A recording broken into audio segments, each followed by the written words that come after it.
సమస్యల పరిష్కారంలో కూటమి ప్రభుత్వం చొరవ తీసుకుంటుందని సూళ్లూరుపేట శాసనసభ్యురాలు డాక్టర్ నిలవల విజయశ్రీ అన్నారు. నాయుడుపేట అంబేద్కర్ భవన్లో ప్రజా దర్బార్ కార్యక్రమం నిర్వహించారు.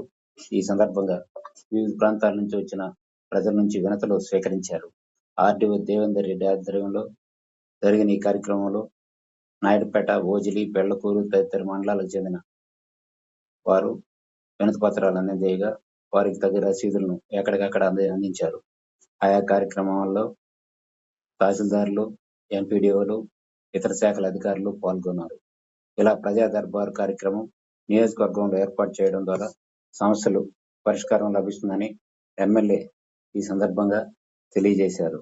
ప్రజలు కూడా అప్రమత్తంగా వారి సమస్యలను ఎక్కడికక్కడ పరిష్కరించుకునేందుకు ఇవి దోహదం చేస్తాయని కూడా ఆమె అన్నారు. ఈ కార్యక్రమంలో టీడీపీ పట్టణాధ్యక్షులు షేక్ రఫీ, పలువురు అధికారులు పాల్గొన్నారు.